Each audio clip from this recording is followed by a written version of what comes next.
मूर्तये नमः. धर्माचा जणू मूर्तिमान पुतळा, धर्माचा जणू मूर्तिमान पुतळा, भासे जना भूवरी, भासे जना भुवरी. दीक्षा देऊनि जो जगतिया, दीक्षा देऊनि जो जगतिया, बद्धास हो उद्धरी. बद्धास हो उद्धरी. वाणीने वदता भागवती कथा, वाणीने वदता भागवती कथा, व्यासा प्रती भासला, व्यासा प्रती भासला. तो हा गुरु श्री जनार्दन असा, तो हा गुरु श्री जनार्दन असा, पाटांगणी शोभला. पाटांगणी शोभला. सद्गुरुनाथ महाराज की जय. हरे नमः. श्री शुकौवाच अधस्तात् सवितुर्योजनायुते स्वर्भानुर्नक्षत्रवच्चरति ते कयो साममरत्वं गृहत्वं चालवत भगवदनुकम्पया स्वयमसुरापसदः संहिकेयो ह्यतदर्हस्तस्य तात जन्मकर्माणि चोपरिष्टाद्वक्ष्यामः. भगवान वेदव्यास वर्णन करून सांगू लागले आणि शुकाचार्य राजा परीक्षितीला सांगतात. ज्याप्रमाणे सर्व द्वीप, खंड, नद्या, समुद्र, सूर्याची गती, ग्रह, गोलाची गती, हे सगळं याचं विवरण केल्यानंतर या ठिकाणी शुकाचार्य म्हणतात, हे परीक्षिते, या सूर्याच्या वरच्या बाजूला 10,000 योजन एवढं राहूचं स्थान आहे. आता राहू हा नक्षत्राप्रमाणे फिरत असला तरी त्याला देवत्व प्राप्त नाही, कारण तो सिंहिकेचा पुत्र आहे आणि अत्यंत असुराधम आहे आणि त्यामुळं तो त्या पदाला योग्य नाही. आणि त्याच्या जन्माचं विवरण मी तुला नंतर सांगेल म्हणून ते सांगतात. हा जो सूर्य आहे अत्यंत तेजस्वी, त्याचा विस्तार 10,000 योजन, चंद्राचा विस्तार हा 12,000 योजन आणि राहूचा विस्तार हा 13,000 योजन वर्णन केलेला आहे. ज्यावेळेला समुद्रमंथन झालं आणि भगवंतांनी सर्व देवांना अमृत द्यायला सुरुवात केली, यावेळेला यांनी बारकाईने पाहिलं की हे अमृत कुठं चाललंय, अमृताचं वाटप कुठं व्हायलंय, आणि त्यांनी देवाचं रूप धारण केलं. देवाप्रमाणेच आपला वेश बदलला आणि सूर्य आणि चंद्राच्या मध्ये येऊन बसला. आणि म्हणून त्यांनी अमृताचं पान केलं रे केलं. त्याच वेळेला चंद्र सूर्याने ते खुणावलं खरं, पण भगवंताच्या चक्राने त्याचे 2 भाग झाले. अमृत प्राशन केल्यामुळं त्याचा मृत्यू झाला नाही, त्याचा मस्तक एका बाजूला पडलं आणि बाकीचा जो कबंध आहे ते एका बाजूला पडलं, बाकीचा देह बाजूला पडला. आणि म्हणून राहू आणि केतू असे त्याचे 2 विभाग झाले. याप्रमाणे आणि हे राहू आणि केतू हे 2 विभाग झाले. त्यातला जो राहू आहे तो प्रत्येक वेळेला पौर्णिमा आणि अमावस्या या वेळेला तो सूर्य आणि चंद्राला भीती दाखवण्यासाठी त्यांच्या जवळ येतो. आणि या वेळेला भगवंतांनी चंद्र आणि सूर्यांना त्यांच्या रक्षणासाठी सुदर्शन चक्र दिलेलं आहे. हे सुदर्शन चक्र सतत फिरत असतं, त्यामुळं हे त्याच्या जवळ येऊ शकत नाहीत, परंतु त्याला भीती मात्र दाखवतात. आणि यालाच त्यांनी असं वर्णन केलं आहे की दुर्विषह मोह परिवर्तमानमभ्यवस्थितो मुहूर्तमुद्विजमान कष्टिदृदय आरा देव निवर्तते तदुपरागमिती वदंती लोकाः. या ठिकाणी त्यांनी स्पष्ट सांगितलं की यालाच ग्रहण आहे, ग्रहण लागलं असं लोक म्हणतात. म्हणजे ग्रहण हे राहूने चंद्र किंवा सूर्य, पौर्णिमा आणि अमावस्या या वेळेला, आता प्रत्येकच पौर्णिमा अमावस्येला ग्रहण होतच असं नाही, त्याची एक विशिष्ट स्थिती आपल्याला माहीत आहे. आणि ही जी सावली पडते पृथ्वीची, त्या सावलीमुळे हे ग्रहण कसं होतं हे आपण आज विज्ञानाने सिद्ध केलेलं आहे. पण ही सावली म्हणजे एक प्रकारची अंधार छाया आहे, ही एक प्रकारची दुष्ट छाया आहे आणि ही दुष्टता राहू या रूपाने व्यक्त झालेली, एवढं आपण या ठिकाणी लक्षात ठेवू शकतो. त्याप्रमाणे या राहूच्या पासून 10,000 योजन खाली सिद्ध, चारण, विद्याधर आदींचे लोक आहेत. म्हणजे आता आपण खाली खाली खाली येऊ लागलो. राहूच्या खाली 10,000 योजन हे सिद्ध, चारण आणि विद्याधर यांचं स्थान आहे. त्यानंतर त्याच्या खाली जिथपर्यंत वायूची गती आहे आणि आपल्याला ढग वगैरे दिसतात तो अंतरिक्ष लोक आहे. म्हणजे राहूच्या खाली 10,000 योजन सिद्धचारण गंधर्व यांचा लोक, त्याखाली यक्ष राक्षस आणि भूत गण राहतात, त्यांचा लोक आहे. पिशाच भूतगणानाम विहारा मजित अंतरिक्षम. हे कुठं राहतात तर अंतरिक्षामध्ये. भूत प्रेत पिशाच हे जे आहेत, जे साधारणतः दुष्ट आहेत किंवा लोकांना त्रास देणारे पीडा देणारे अशा जे काही आहेत प्रवृत्ती, ह्या कुठे आहेत तर ते म्हणतात यक्ष राक्षस पिशाच प्रेत हे सगळे कुठं राहतात. त्यांचं विहारस्थान कोणतं आहे तर अंतरिक्ष आहे, जिथे आपल्याला ढग दिसतात तितक्या उंचीवर. त्यानंतर त्याच्या खाली अर्थात पृथ्वीचं स्थान आहे. आणि अर्थात प्रत्यक्ष पृथ्वी वेगळी आणि पृथ्वीचं आकर्षण किंवा पृथ्वीचा काही भाग साधारणतः जो आपल्याला दिसतो पृथ्वीच्याच स्वरूपाचा, ततोधस्तात 100 योजनांतरम. 100 योजन एवढी खाली पृथ्वी आहे आणि तिथे हंस गिधाडं गरुड या पक्षी हे विहार करू शकतात. म्हणजे पक्ष्यांचे विहारस्थान जिथून सुरू होतं तिथपर्यंत पृथ्वीचं स्थान सांगितलं. म्हणजे आता भूमी म्हणजे अधस्थान वेगळं, ज्याच्यावर आपण उभा राहतो ती जमीन वेगळी, पण आपल्यापेक्षा वरती साधारणतः 5-10 किलोमीटर अंतर असेल की जिथे हे पक्षी उडतात. याप्रमाणे सुपर्णादय हा पतत्री प्रवारा उत्पतंती ती, जे या ठिकाणी विहार करतात. गरुड किंवा हंस गिधाडं हे शेन पक्षी. याप्रमाणे उपवर्णितम. आता यानंतर सप्तभूविवराचं वर्णन ते करू लागलेले आहेत. सप्तभूविवर हे पृथ्वीच्या खाली आहेत आणि हे सप्तभूविवर म्हणजे अतल वितल तलातल महातल पाताल याप्रमाणे हे जे 7 भूविवर आहेत. आता भूविवर म्हणजे जमिनीच्या खाली आहेत, ते अत्यंत स्वर्गापेक्षाही जास्त भोग त्या ठिकाणी प्राप्त होणार आहेत आणि म्हणून त्याला जमिनीच्या खाली पृथ्वीच्या खाली अतल वितल सुतल तलातल महातल रसातल आणि पाताल असे 7 भूविवर त्यांनी सांगितले. याला बिलस्वर्ग असं म्हणतात. बिलस्वर्ग म्हणजे हे स्वर्गच आहेत परंतु बिळात असल्याप्रमाणे खोल. आता आपल्या बीडचं नाव सुद्धा बिल असंच पूर्वी सांगितलंय. ल चढ झालं, उच्चारामध्ये ळ चढ ड होत असतं, उच्चारात बदल होत असतात. याप्रमाणे आपण जेव्हा ह्या बीड असं म्हणतो, बीड म्हणजे बीड आहे. कशामुळं बीड आहे? सगळ्या बाजूनी डोंगर आहे आणि खोल खाली आहे. मग आपण काय बिळात राहतो का? हो, आपण बिळातच राहतो. म्हणजे हे जसं बीड आहे तसं हे भूविवर म्हणजे यामध्ये खाली खोल अशा प्रकारच्या खड्ड्यामध्ये सगळ्या बाजूनी उंच डोंगर वगैरे असेल आणि त्याच्या खोल ठिकाणी, म्हणून याला बिलस्वर्ग. हा बिळासारखीच रचना आहे, खोल अशा प्रकारची रचना आहे, पण ती स्वर्गा इतकी सुखदायक आहे. याच्या एकेका म्हणजे अतल वितल सुतल महातल तलातल पाताळ रसातळ या सगळ्यामध्ये 10,000 हजार अशा प्रकारच्या योजनांचं अंतर आहे.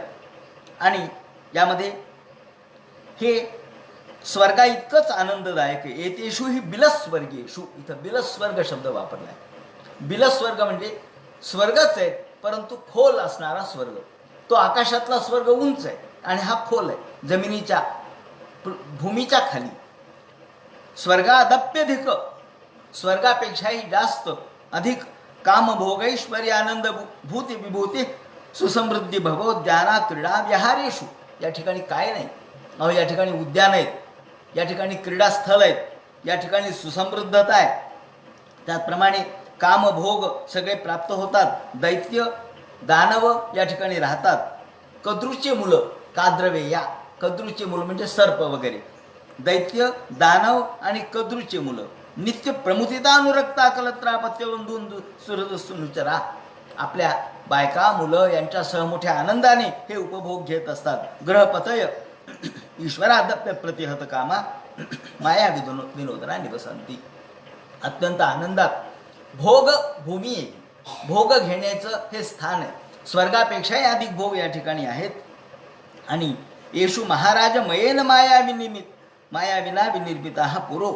या ठिकाणी प्रत्यक्ष मयाने आपल्या मायेने हे सगळं निर्माण केलेले नगर, त्या जसं माया ज्या मयानीच निर्माण केलेली होती, जिथे जलस्थलाभास झाला दुर्योधनाला, ती मयानीच निर्माण केलेली होती.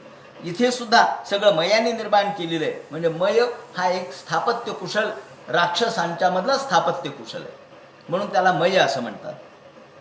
तो जो मय नावाचा दानव आहे त्यांनी या ठिकाणचे अनेक शहरं निर्माण केले, बांधले, आणि अत्यंत चमचम चमचम करणारे हे शहर आहेत.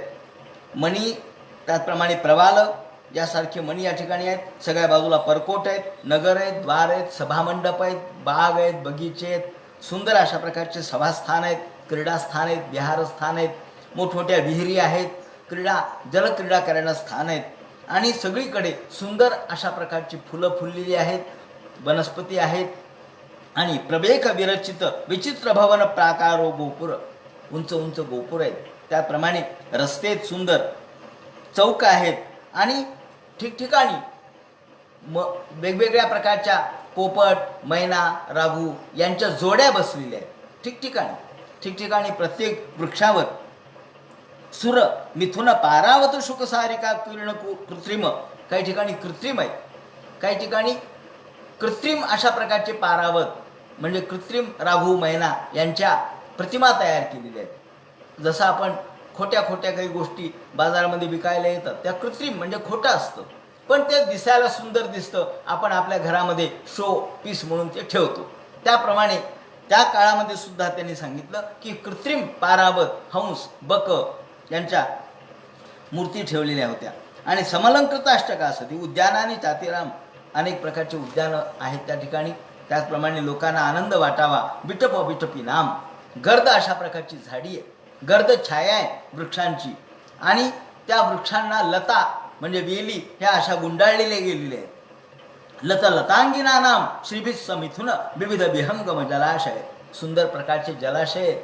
त्यामध्ये पक्षी सुंदरपणाने आपल्या जलाशयामध्ये क्रीडा करत असतात, पोहत असतात. आणि झषकुलो, मोठमोठे मासे आहेत, त्या माशांचे अनेक कुलं त्या ठिकाणी राहतात. आणि लोहित शतपत्रावनेषु, सुंदर अशा प्रकारचे फुलं आहेत, काही पिवळे आहेत, काही लाल आहेत, काही निळे आहेत. आणि कृतनिकेतन नानामेक विहाराकुल मधुर विविध स्वनादी धीरेंद्रिया योत्सवै रमलोक श्रियमिती शयनानी, अत्यंत अमर लोक म्हणजे आकाशातल्या देवांपेक्षाही सुंदर अशा प्रकारचे भोग त्या ठिकाणची विहारस्थानं त्यांचे आहेत. आता याचं वर्णन करत असताना हे बिलस्वर्ग आहे. हा बिलस्वर्ग म्हणजे पाताळाच्या मध्ये, म्हणजे जमिनीच्या खाली असणाऱ्या 10,000 योजन खाली त्याचं विवरण ते करतात. यत्र वाव न भयम हो, हे एक फार महत्त्वाचं आहे. इथे कुठलंही भय नाही कोणाला हे सगळे निर्भयपणाने राहतात. आणि महत्त्वाचं म्हणजे इथं सूर्यप्रकाश पोहोचत नाही. सूर्यप्रकाशाशिवाय यांचं जीवन आहे. तुम्ही म्हणा सगळं अंधारमय का हो? नाही, इथे अंधारमय नाही, रात्र सगळीकडे आहे, पण सगळीकडे प्रकाश मण्यांचा पडलेला आहे. मण्यांच्या प्रकाशाने सगळं उजळलं गेलेलं आहे. रात्रादिभी कालविभाग रूपलक्षते, त्यामुळं इथं सूर्य पोचत नाही, सूर्याची किरणं पोचत नाहीत. परंतु महाहि प्रवर शिरोमणाया सर्वातमः प्रबादन्ते, मण्यांचे प्रकाश एवढा पडलेला आहे सगळ्या लोकांच्या मण्यांचा. त्याप्रमाणे हिरे, माणिक, मोती यांचा प्रकाश एवढा पडलेला आहे की तमः प्रबादन्ते, सगळं अंधार सगळा उजळून निघतो याप्रमाणे. आणि इथे कुणी आजारी पडतं का म्हणजे फ्ल्यू म्हणा, ताप म्हणा, खोकला म्हणा किंवा कोविड म्हणा येतो ते म्हणजे अजिबात नाही. नवा येतेषु वसताम दिव्यौषधी रसायन, यांनी दिव्य औषधी आणि रसायन प्राशन केलेलं आहे की ज्या औषधी खाल्ल्याबरोबर, जसं आपल्याकडे च्यवनप्राश आहे, असं रसायन आहे. च्यवनप्राश हे सुद्धा रसायन आहे. तर असं दिव्य रसायन हे प्राशन करतात, खातात की त्यामुळं त्यांना कधी आजारी पडत नाही, कधी ताप नाही, कधी खोकला नाही, कधी डोकं दुखणं नाही, कधी कोणत्या व्याधी नाहीत, कधी कोणता मानसिक रोग नाही. दिव्यौषधी रसायनाश्चापान स्नानादिभिराधयो व्याधयो बलिपलित. बरं कुणी म्हातारं होतं का? म्हातारच कुणी होत नाही म्हणले तिथं, कुणीही म्हातारं होत नाही. बलिपलित, अंगावर वळ्या पडत नाहीत. सुरकुत्या पडत नाहीत, सगळं कायम तारुण्य कायम राहतं. त्या ठिकाणी बलीपळीत जरादयश्च, म्हातारं कुणी होत नाही, त्याप्रमाणे अंगावर वळ्या पडत नाहीत, कुठल्या प्रकारच्या सुरकुत्या पडत नाहीत, खोटं काही करायची गरज लागत नाही, देहावर कुठल्या प्रकारचं वैवर्ण्य येत नाही, दुर्गंधी येत नाही. हे एक महत्त्वाचं आहे. कुठलीही दुर्गंधी नाही, घाम नाही, साधा घामसुद्धा येत नाही तिथं. दौर्गंध्य स्वेद क्लम ग्लानी, कोणाला ग्लानी येत नाही, कोणाचा शक्तिऱ्हास होत नाही. का म्हणले गळून गेल्यासारखंच झालंय, पायच गळालेत, कोणी म्हणत नाही तिथं पाय गळाले ना हात गळाले, सगळे तेजेदार असतात. का तर रसायन प्राशन केलेलं आहे. त्याप्रमाणे नाही तेषाम कल्याणानाम प्रभवती, त्यांना कुठल्याही गोष्टीची भीती नाही, फक्त विष्णूच्या चक्राची भीती आहे त्यांना, बाकी कशाचीच भीती नाही. भगवत तेजस्च्या चक्रापदेशात फक्त भगवंताच्या सुदर्शन चक्राची मात्र त्यांना भीती आहे. आणि आता यामधलं एक एक गोष्टी सांगायला सुरुवात केली आहे. अतल कसं आहे, अतल अतल सुतल वितल तलातल अशा पद्धतीने एकेकानंतर एक एक त्यांनी सांगायला सुरुवात केली बिलस्वर्गाची. अतल कसं आहे, अथातले मय पुत्रो सुरो बलो निवसती. या अतल लोकामध्ये मयपुत्र असलेला जो बल आहे, ज्यांनी ही मयाने ही सगळी नगरी निर्माण केली, सगळ्या नगऱ्या सगळ्या प्रकारच्या शहरांची रचना मयानेच केली, त्या मयाचा जो पुत्र आहे तो बल नावाचा, तो या ठिकाणी राहतो, तो याचा राजा आहे. अथातले मय पुत्रो असुरो बलो निवसती येन हवाव इह सृष्टा षण्वर्ती माया. 96 प्रकारच्या माया त्याने आत्मसात केल्या. आता मायेचे किती प्रकारचे आहेत आपल्याला तरी काय माहीत, पण यांनी जे वर्णन केले तेवढंच सांगतो की 96 प्रकारच्या माया विद्या, म्हणजे लोकांना फसवण्याची, दृग्भ्रम करण्याची, अंतर्धान पावण्याच्या अशा ज्या वेगवेगळ्या विद्या आहेत, गारुडी विद्या, त्या यांनी 96 प्रकारच्या गारुडी विद्या यांनी आत्मसात केलेल्या आहेत आपल्या वडिलाकडून. आणि क्षणवर्ती माया हा का काष्टनाद्यापि माया विन धारयंत यस्य. आणि त्यांनी एकदा म्हणे जांभळी दिली, या जांभळीमधून स्वैरिणी, कामिनी आणि पुंशली अशा स्त्रिया प्रगटल्या. आणि या स्त्रिया जो जो कोणी या ठिकाणी येतो, जो या अतल लोकामध्ये येतो, त्याला त्या आपल्या पाशामध्ये ओढतात. पुरुषम रसेन हाटकाख्येन साधयित्वा. आणि इथे हाटक नावाचा एक रस प्राप्त होतो. आपण चर्चा केली की देव हे जांबू नद सुवर्णापासून, म्हणजे जे जांभूळ आहे त्या जांभळाचा जो रस स्त्रवतो त्यापासून केलेल्या सुवर्णाचा अलंकार धारण करतात. आणि राक्षस किंवा हे जे नाग आहेत किंवा मय पुत्र वगैरे जे आहेत, कद्रूचे पुत्र आहेत, हे सगळे, आणि शंकर स्वतः हे सुद्धा हाटक यांच्यापासून निर्माण झालेलं सुवर्ण आपल्या अंगावर परिधान करतात.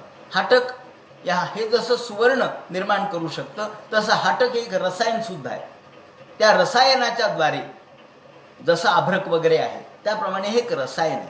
आणि या रसायनांचं प्राशन करून हाटकाख्येन, साधारणतः आपल्याकडे जसं मद्य वगैरे असतं, दारू असते, त्याप्रमाणे या लोकामध्ये, अतल लोकामध्ये हाटक नावाचं एक मद्य आहे.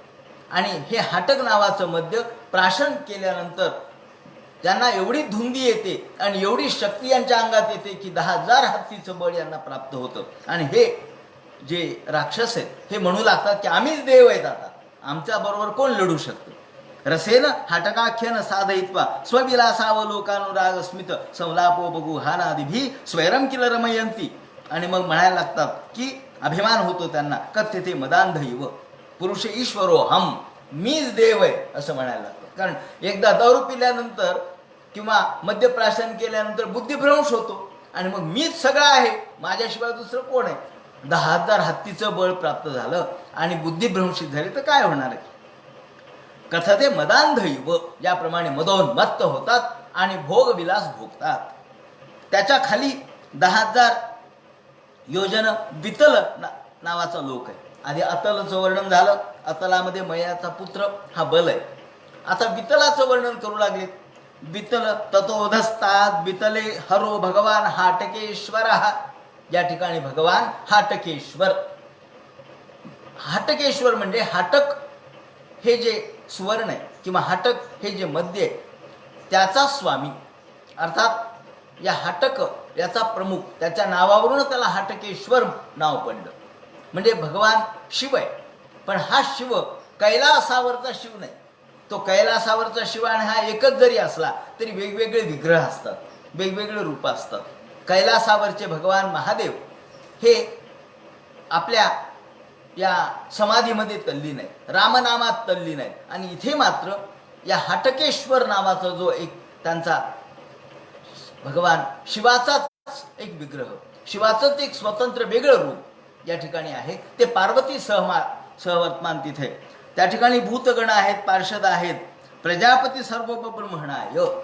आणि या ठिकाणी प्रजापती ब्रह्मदेवाने सांगितल्याप्रमाणे प्रजा निर्माण करा असं म्हणल्यामुळं हे या ठिकाणी प्रजा निर्माण करण्यासाठी त्या ठिकाणी बसलेले आहेत. आणि भवो भवान्यासह मिथुनी भूत, आपल्या भवानीला यांनी आपल्या अंकावरती धारण केलेलं आहे.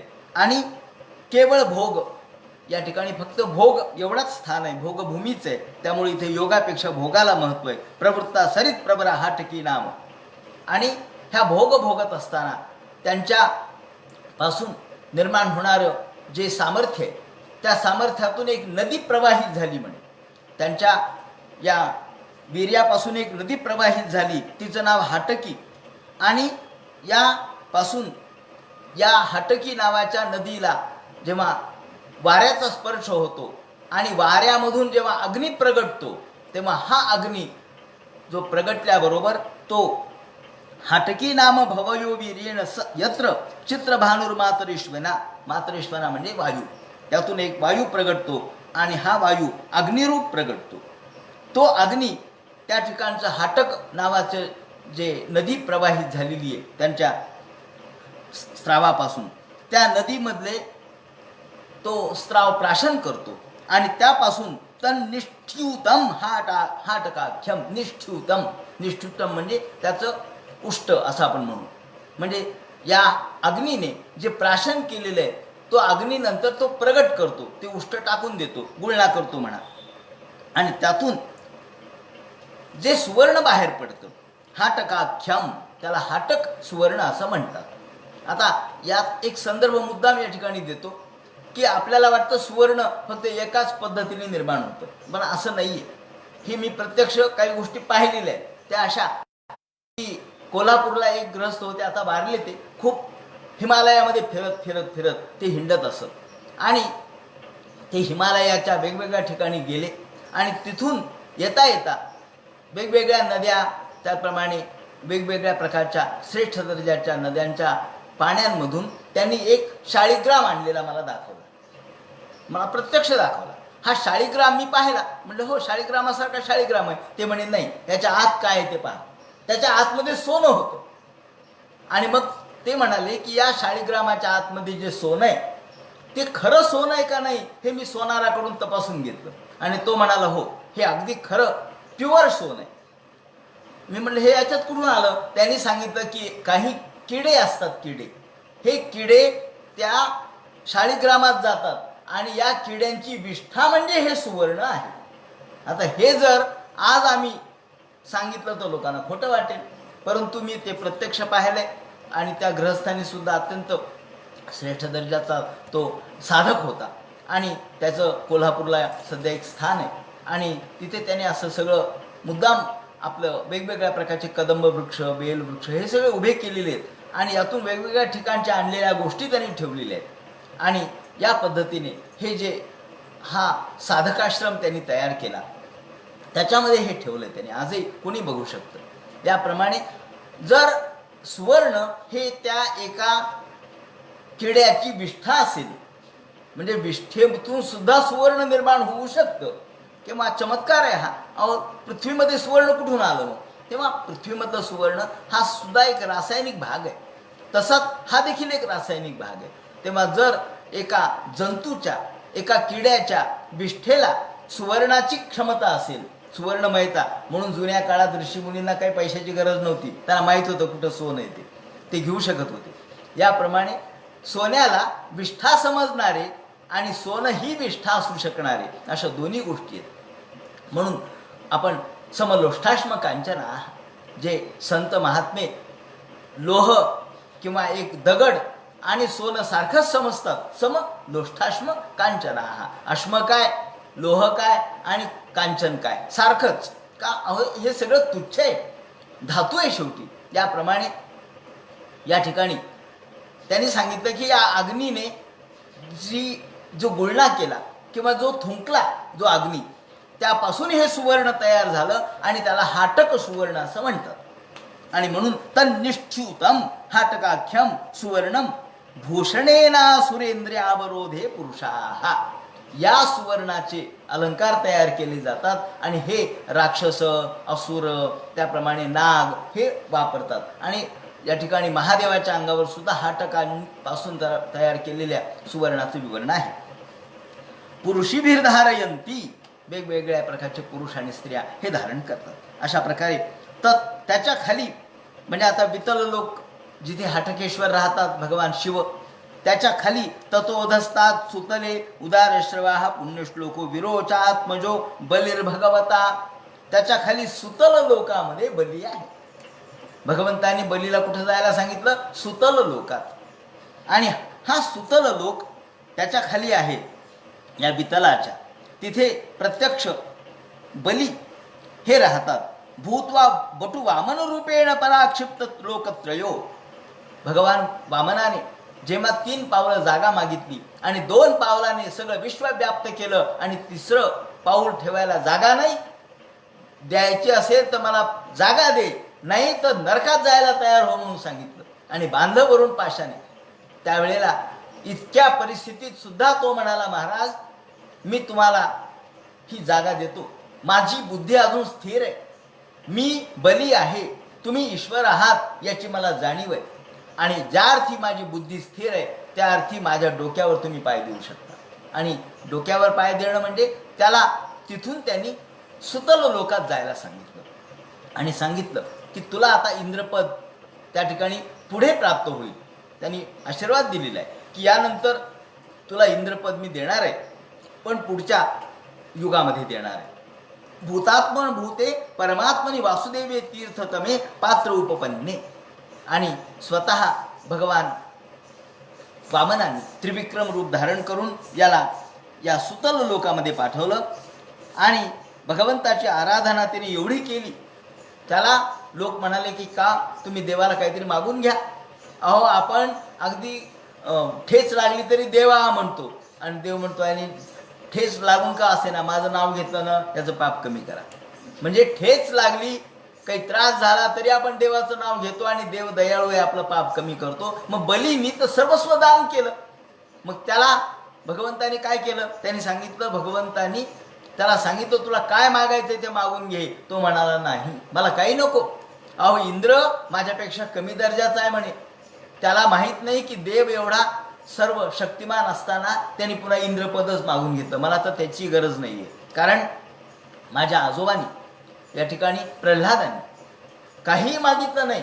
हिरण्यकशिपूचं राज्य त्याला मिळालं, परंतु प्रल्हादांनी काही मागितलं नाही. त्या आजोबांचा या ठिकाणी मला आशीर्वाद आहे आणि त्या आजोबांची मला शिकवण आहे की काही मागायचं नाही देवाला. म्हणून ते म्हणतात यस्यानुदास मे वास्मत पितामहा.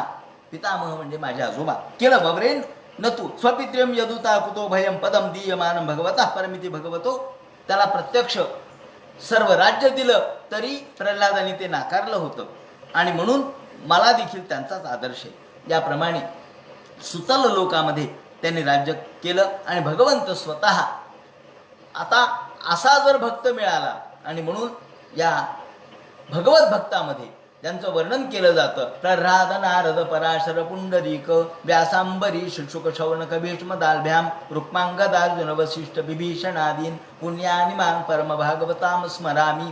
बलिर्बिभीषणो भीष्मो प्रह्लादो नारदो ध्रुवा. या ठिकाणी बलीचं नाव आहे, विभीषणाचं नाव आहे. एकाने मला विचारलं का म्हणले असुर असताना हे भक्त कसे काय झाले?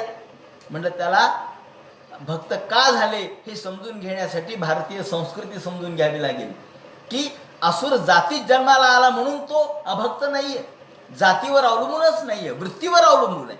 आणि वृत्ती जर परमार्थमय असेल, भगवतमय असेल तर तो मग कोणत्याही जातीत जन्माला येऊ. देव जातीचा विचार करत नाहीत, वंशाचा विचार करत नाहीत, रक्ताचा विचार करत नाहीत, प्रवृत्तीचा विचार करतात.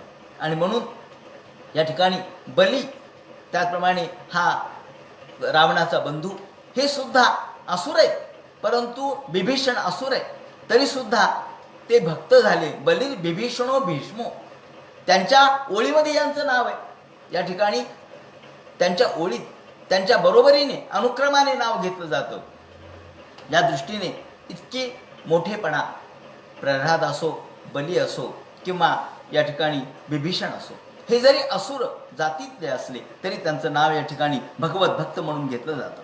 या दृष्टीने बलीला सुतल लोकात पाठवलं आणि ते म्हणतात की भगवान या ठिकाणी विष्णू स्वतः गुरुर नारायणोद्वारी गदा पाणिरवतिष्ठते, गदा पाणी हातामध्ये गदा घेऊन उभे राहिलेत आणि बलीला सांगितलं, बले तुला काय भोग भोगायचा तो भोग, मी तुझं रक्षण करायला तुझ्या दारात आहे, तुझ्या दारामध्ये तुझं रक्षण करायला मी उभा आहे, तू काही काळजी करू नकोस, निवांतपणाने भोग भोगत राहा. आणि निज जनानुकंपित हृदयो येनांगुष्ठेन पदा दशकंधरो योजनायुत युतम दिग्विजय उच्चाटिता. त्याने वर्णन केलं की एकदा रावण आला म्हणे, दशानन रावण. कशाला आला? तो म्हणला मला बलीबरोबर युद्ध करायचे. प्रत्यक्ष वामन तिथे उभेच होते हातात गदा घेऊन. ते म्हणले ए बाजूला सरक म्हणले. म्हणजे का? आतमध्ये बली आहे आणि त्या बलीला सांग मी रावण आलोय, माझ्याबरोबर युद्ध कर. त्याला वाटलं याला काय कळतंय, हा लहान पोरगा आहे 5 वर्षाचा. वामन हातात गदा घेतलेली. तो म्हणला तू बलीबरोबर युद्ध करायला आला का? हो म्हणला. ते काही उपयोग नाही म्हणे. मग का? त्याचं कारण आहे म्हणले, बलीची आता या ठिकाणी एक कवडी उडून आली म्हणली, ही एव्हा इथं पडली, ही तेवढी कवडी घेऊन जा म्हणले आतमध्ये. तेवढी कवडी? मला कवडी उचलायला लावतो का? घे ना म्हणे, उचल. त्यांनी 1 हात लावला, 2 हात लावला, 20 करा ही तनुतेन तोले. 20 हात लावले, 20 हातांनी सुद्धा ती कवडी उचले ना. आणि ते तनुतेन तोले न तोलवे यास्तव देह डोले. आणि ते ती कवडी काही उचले ना 20 हाताने, आणि देह त्याला तोलता येईना आणि देह डोलू लागला.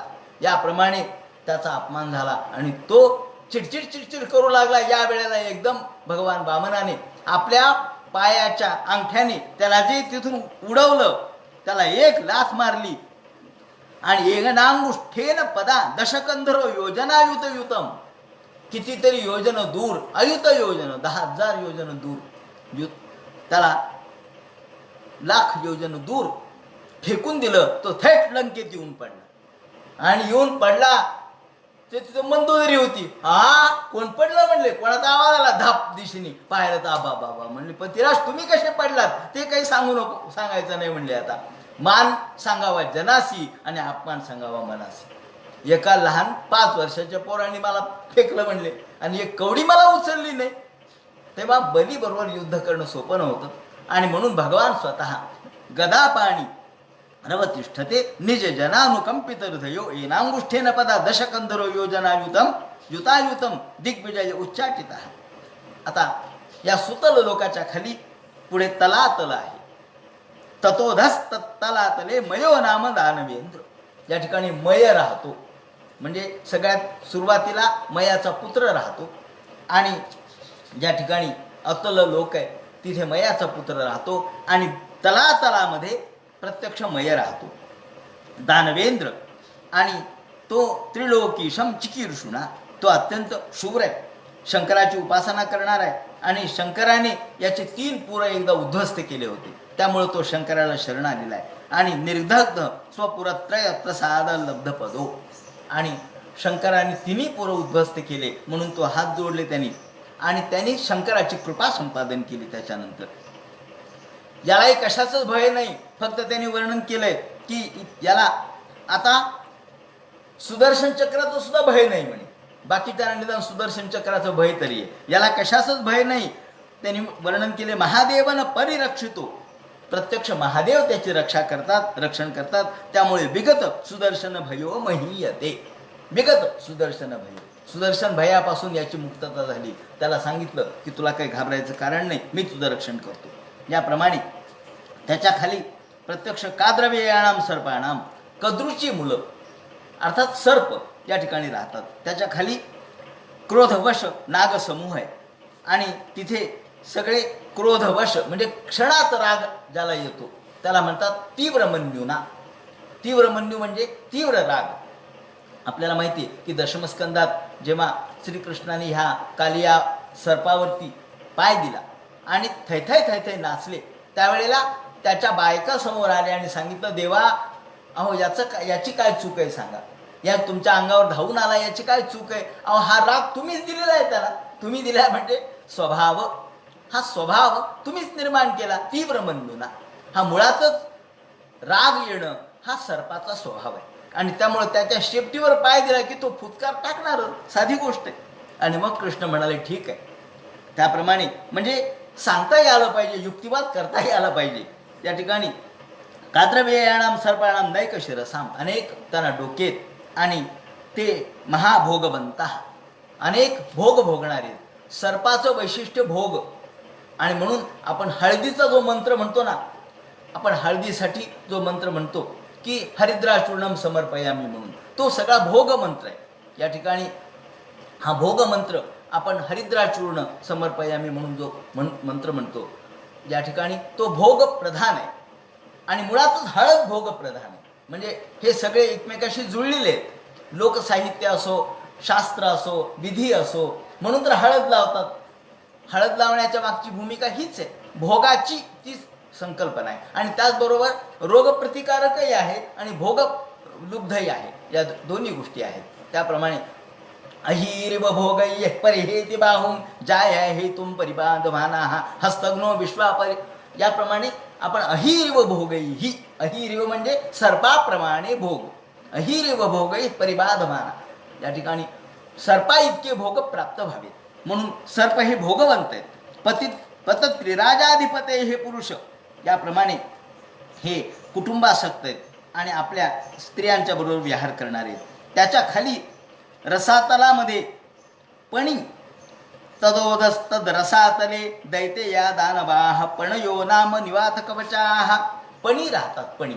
पणी म्हणजे ते सुद्धा एका अर्थाने हे जे जशा कद्रूचे मुलं आहेत किंवा दितीचे मुलं आहेत, तसेच हे दितीचेच मुलं दानव, दैत्य दानव, आणि त्यालाच त्यांनी पण म्हटलंय. आणि हे निवात कवचाह, त्यांचे नाव काय दिले त्यांनी, निवात कवच, कालिया, हिरण्य, पुरवासीन हे. आता यांना पणी का म्हटलंय, ते हे व्यापारी आहेत म्हणून यांना पणी म्हटलंय. आता मुद्दाम हा एक संदर्भ देतो, हा वेदातला संदर्भ आहे की हे जे पणी आहे, तर वेदामध्ये एक कथा आलेली आहे सरमा आणि पणी या नावाची. ही वेदातली कथा ऋग्वेदाच्या 10व्या या मंडलामध्ये आलेली आहे. ही कथा अशी आहे की इंद्राच्या गायी ह्या पणींनी पळवल्या. पणी म्हणजे राक्षसच आहेत पण व्यापार करणारे, म्हणून पणी शब्द व्यापाराच्या अर्थाने, पण्यांगना हा शब्द त्यातून तयार झाला, म्हणजे शरीर विक्रय करणाऱ्या स्त्रिया म्हणून पण्यांगना.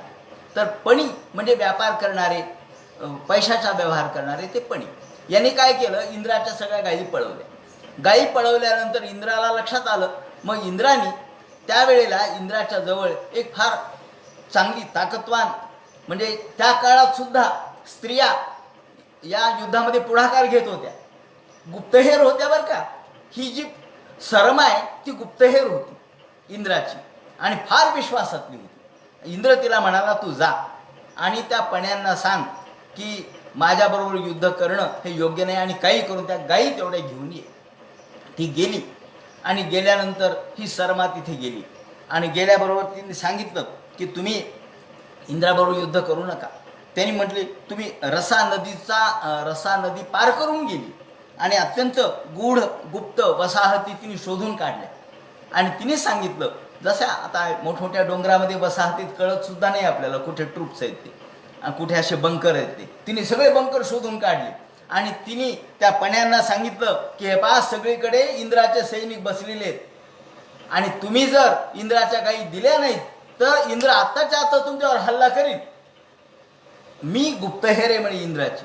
असं म्हणल्यावर आता हे पणीच शेवटी हे पणी म्हणले, बघा तू तर शर्मा आहेस, इंद्राची दूती आहेस, पण मी तुला बहीण मानतो, आम्ही तुला बहीण मानतो.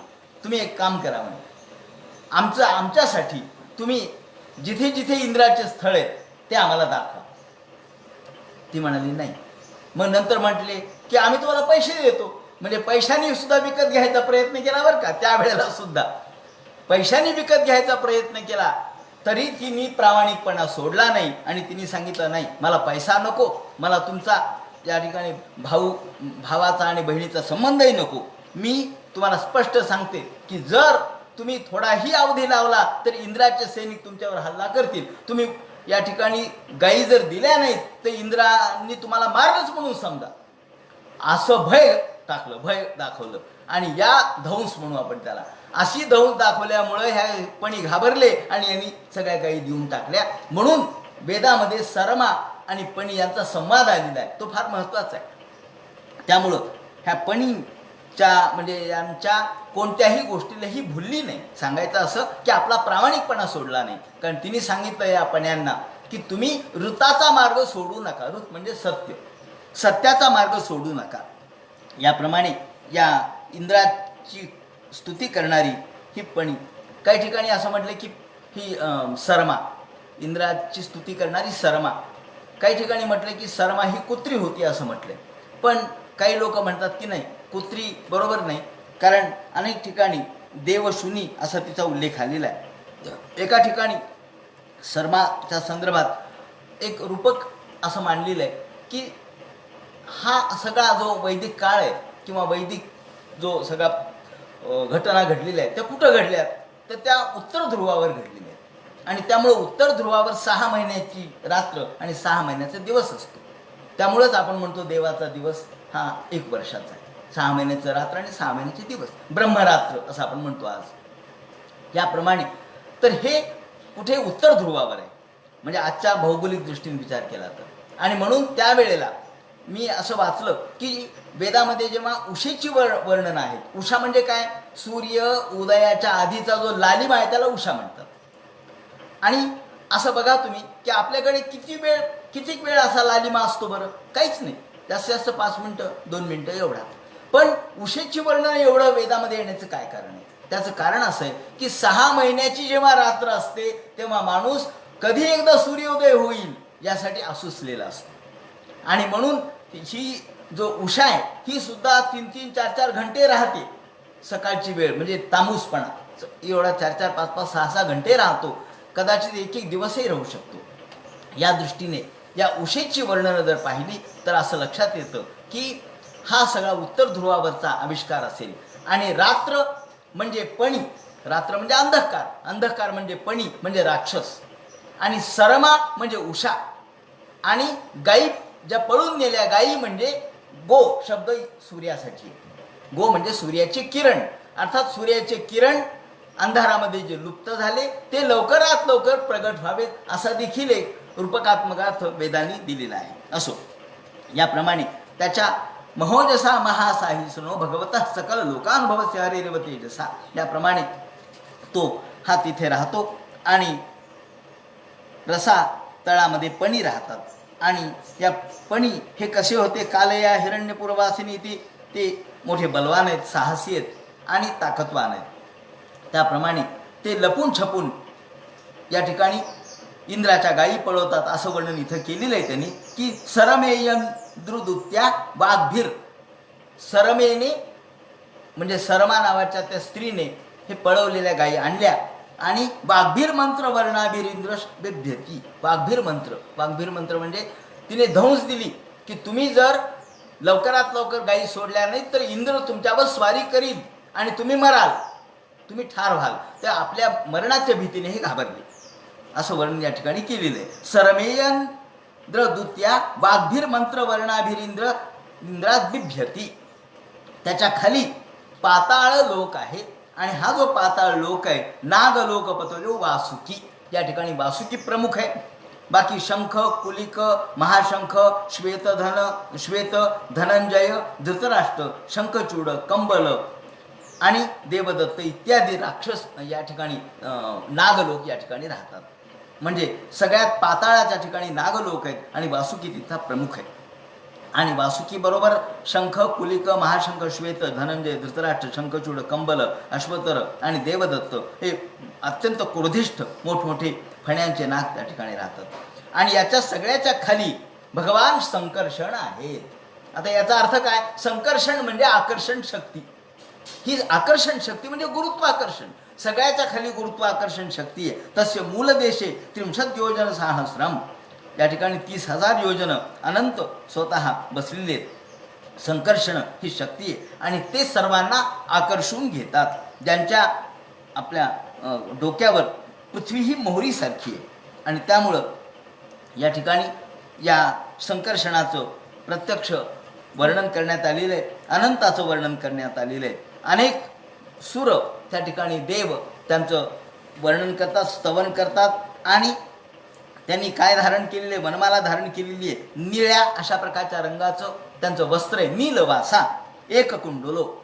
आणि हेच वर्णन बलरामदादाचं सांगतात की बलरामदादाच्या अंगावर निळं वस्त्र होतं आणि एक कुंडल त्यांचं होतं. त्याप्रमाणे स्वपार्षद विबुध, आजूबाजूला सगळीकडे पार्षद आहेत, त्यांचे सेवक आहेत, देव त्यांची स्तुती स्तौत्य करतायत आणि अत्यंत सुंदर दैदिप्यमान स्वरूप आहे त्यांचं. 11 व्यूह आहेत त्यांचे.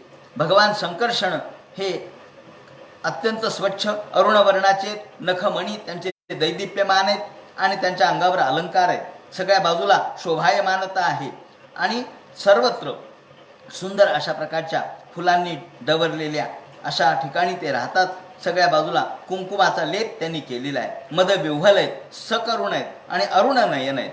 याप्रमाणे सुंदर हास्य आहे त्यांचं. देव, असुर, नाग, किन्नर, गंधर्व, विद्याधर, मुनी सगळे त्यांची स्तुती करतायत आणि एक कुंडल धारण केलेले, वैजयंती माला धारण केलेले आणि निळं वस्त्र धारण केलेले साक्षात श्रुंग त्यांच्या इंद्राच्या ऐरावताप्रमाणे, ऐरावताच्या गळ्यामध्ये जशी एक सुवर्णाची माला असते त्याप्रमाणे यांची देखील सुवर्णाची माला आहे. कम शेषात भगवत आश्रयन मुमुक्षाः, आणि अशा शेषांना कोण नमस्कार करणार नाही? या शेषाला, त्या शेषाचं अलौकिक स्वरूप कोण जाणणार नाही? तुंबरू, त्याप्रमाणे नारद हे त्यांचं स्तुतीस्तौत्य करतात. स्वयंभू मनुसुद्धा स्तुती करतात. सत्पाद्या प्रकृतिगुणा यदि क्षय आसन यद्रूपम ध्रुवमकृतम यदेकमात्मन नानाधात कथम न वेद तस्य वर्म. याप्रमाणे वेदाला देखील यांचं वर्म कळत नाही.